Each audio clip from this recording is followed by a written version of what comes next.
talk about my passport, because I'm a veteran, and I did watch somebody else's YouTube before I got my passport, and they said go to the post office and get your passport. So I went to the post office, and the postman told me, since I'm military, that I had to go on base to get my passport. So it did take about 2 months. They took my, I had to have my birth certificate and my, DD-214, all my military paperwork. Well, DD-214 plus my Social Security card. They actually kept my birth certificate, and they mailed it back separately from my passport. So you do have to have your birth certificate in order to get your U.S. passport. This is how it comes.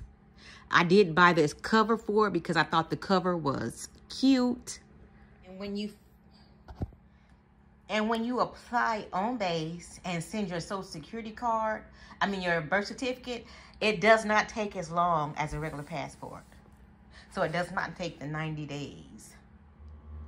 And I normally just travel through my, with my RV.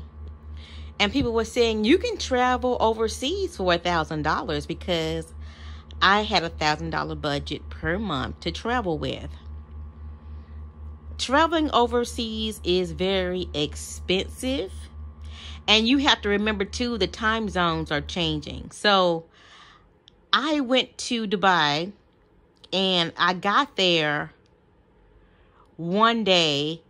It's a 20-hour flight. So you have to figure in that time.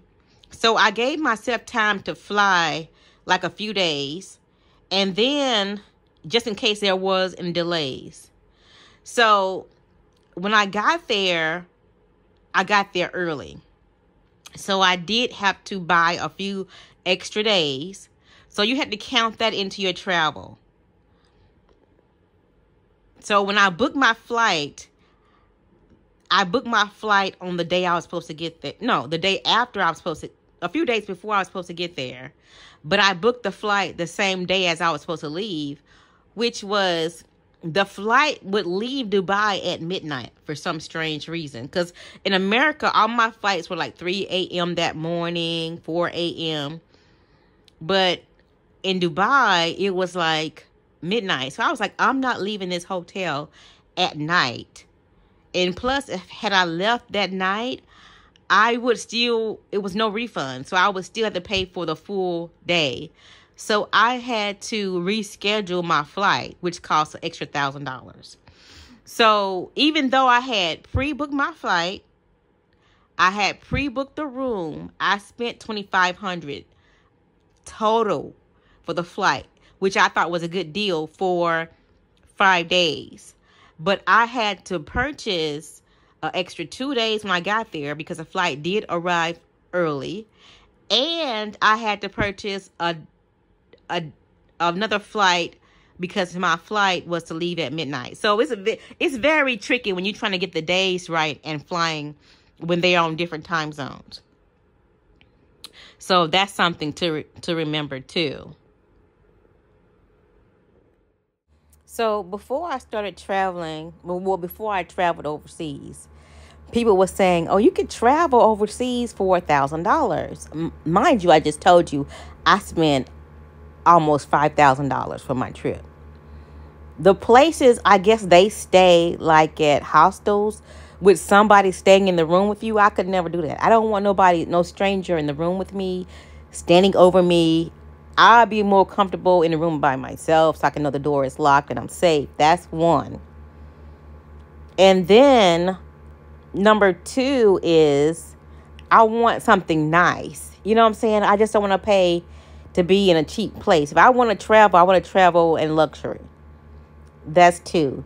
And for the life of me, I don't know why, but I always see these flights advertised for like $39, but every time I log into Priceline or Expedia, the flights are always $1,000. I can never get one of these cheap flights they always advertise.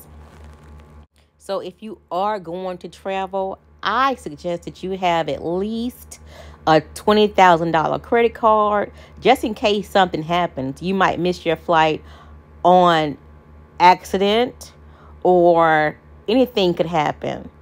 And just so happens, like I said, I paid the $2,500, but I had to pay another $1,000 for the flight, and I had to pay another $1,000 for the room. So I almost paid, I think, $5,000 without doing the math. You don't understand what I'm saying? So just because somebody told me before I started traveling it would be cheap, but I never asked them where they stayed at. Like, what do you mean $1,000 to travel?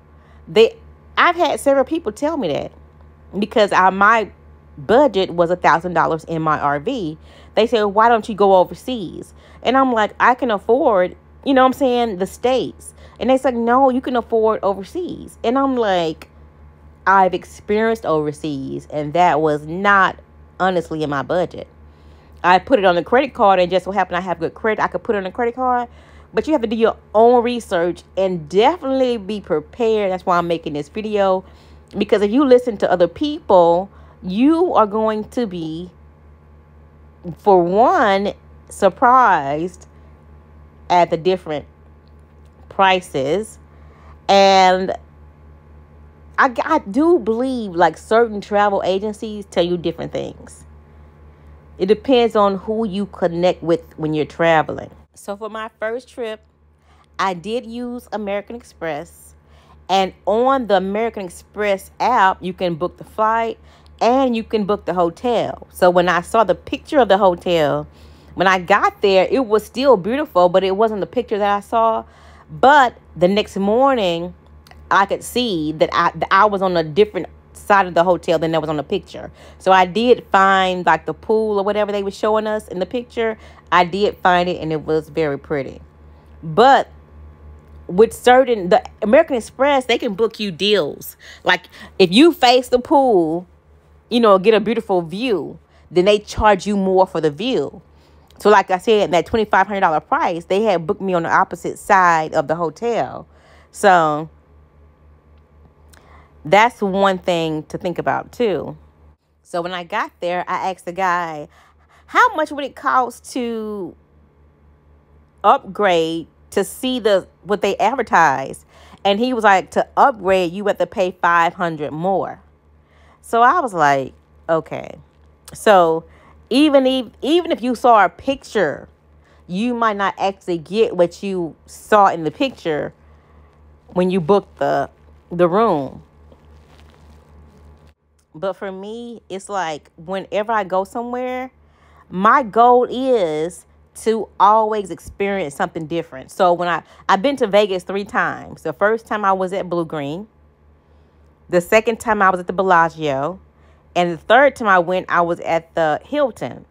So every time I book a place, it's so much to do there. Now, people always say, you're not going to always go to Vegas and Florida, are you?